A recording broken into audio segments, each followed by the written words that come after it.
Name, image, and likeness deals have changed the landscape in college sports. Governor Jeff Landry has issued an executive order seeking to keep Louisiana schools competitive and protected. LPB sports correspondent Victor Howell has more.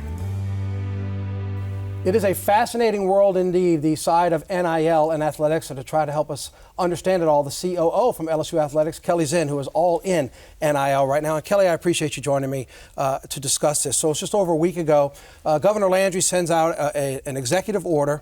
And for those who tried to read it, if you tried to understand it, it had the phrases of protecting our athletes, ensuring that schools in the state of Louisiana remain competitive. On the easy layman's term, I wanted to ask you to come in to explain for those who are interested and don't know about NIL, what exactly does the executive order do?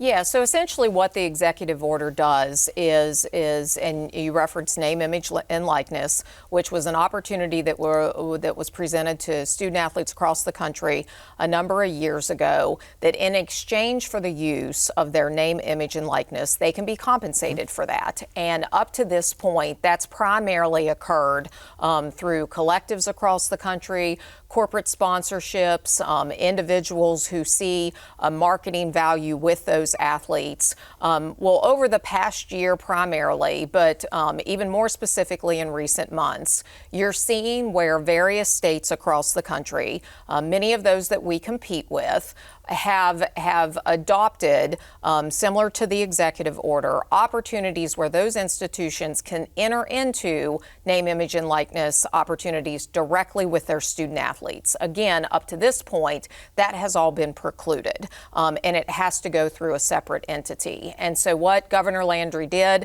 and we're super appreciative of, along with some other schools within the state, I imagine, is allow us to remain competitive, both in the recruiting landscape and retention of our student athletes here in Louisiana. Schools that currently exist, say for example in the state of Georgia, the state of Texas, they are able to do what now we are permitted to do within that executive order. Yeah, it certainly grabbed the attention that if you're taking this level of sports and it's going to the governor's office for an executive order, it really shows how this is becoming, like you mentioned, Louisiana wasn't the first, but you didn't want to be the last to get something like this enacted. Absolutely. Roman Banks from Southern had a thank you comment. Your athletic director, Scott Wood, he had a comment about it. And I know other universities felt the same. I know you can't speak for other universities, but maybe in general, what it means for schools now that this executive order has been signed, for what it can allow you to do.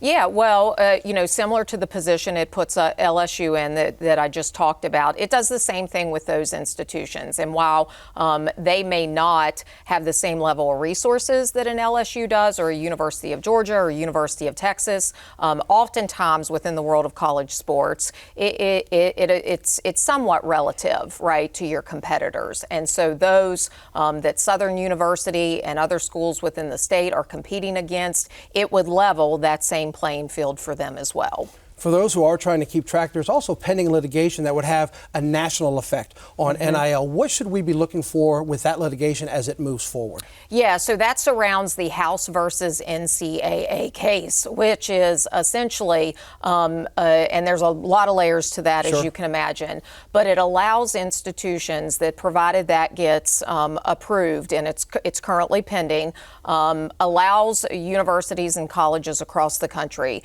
to directly share revenue with their student athletes. There's a percentage of revenue that's calculated based upon things like ticket sales, multimedia rights, TV viewership.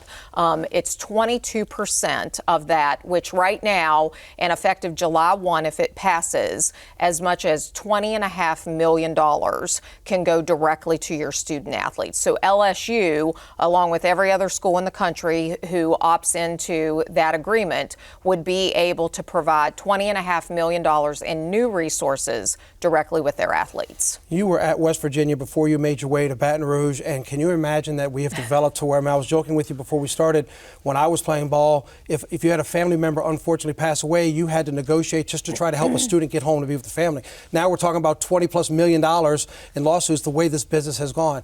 Are you worried about the future of sports as fast as NIL is developing, or will there be a way to, can it be controlled?